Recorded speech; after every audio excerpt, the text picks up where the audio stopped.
Selamat sore, Assalamualaikum warahmatullahi wabarakatuh. Perkenalkan saya Agista Syarif Maulana dari kelas IF 103 untuk mata kuliah ICT Literasi TIK dan Masyarakat 5.0. Sebelum masuk ke penjelasan, apa itu literasi?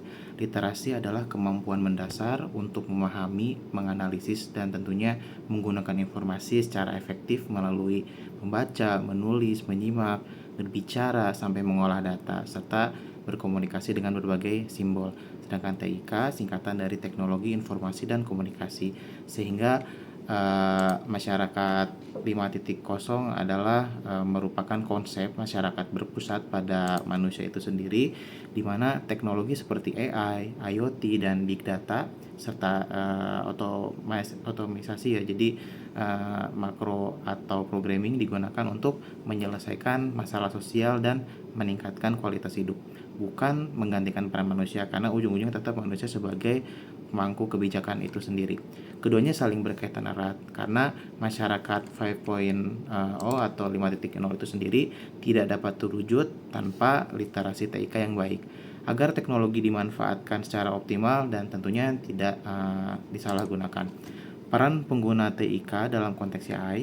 Pengguna TIK memiliki beberapa peran dalam pemanfaatan AI-nya itu sendiri.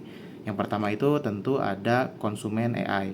Konsumen AI adalah pengguna yang menggunakan AI tapi tidak memahami proses di belakangnya seperti apa, jadi lebih ke consume ya.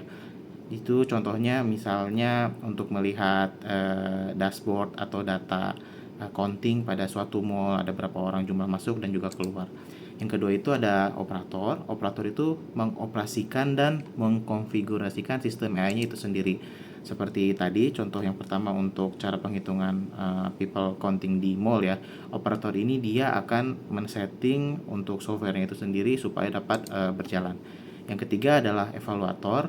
Evaluator itu tugasnya untuk membandingkan atau menilai akurasi hasil AI-nya dengan kondisi real di lapangan. Karena untuk mendapatkan efektivitas dan juga angka yang identik diperlukan beberapa pengujian ya, supaya hasilnya lebih maksimal. Kemudian yang keempat itu tentu ada pengambil keputusan ya. Pengambil keputusan adalah mereka yang menggunakan data AI-nya itu sendiri sebagai dasar keputusan operasional atau strategis bisnis. Lalu ada juga inovator, mengembangkan solusi baru berbasis AI. Misalnya selain untuk menghitung jumlah orang masuk dan keluar di mall tersebut, mereka mempunyai cara untuk misalnya terintegrasi dengan sistem lain ya, misalnya dengan display, dengan audio IP, kemudian dengan fire alarm system. Adanya integrasi multi sistem yang tentu tujuan akhirnya untuk membantu dan mempercepat proses investigasi itu sendiri. Peran saya dalam AI, saya berperan sebagai operator, evaluator, dan juga penghubung solusi AI.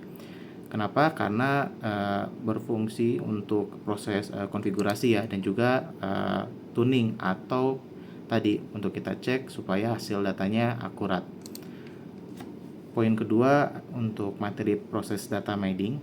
Proses data mining terdiri dari beberapa tahap utama. Yang pertama tentu ada business understanding. Di sini memahami tujuan dan masalah bisnisnya itu sendiri.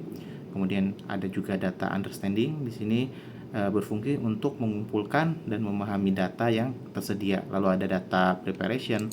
Ini untuk membersihkan ya dan menyiapkan data. Nah, selanjutnya setelah data preparation tentu masuk ke modeling. Untuk modeling itu sendiri kita membangun model dengan algoritma dan juga tadi data mining ya. Kemudian ada evaluation. Evaluation ini berfungsi untuk mengevaluasi model yang tadi sudah dibuat dengan algoritma data mining dengan tujuan yang nanti akan kita capai. Setelah evaluation ada deployment, ini untuk menerapkan model ke sistem nyata. Jadi proses data mining ini bersifat berulang dan juga berkesinambungan untuk menghasilkan solusi yang sesuai dengan kebutuhan bisnis. Demikian dari saya, terima kasih.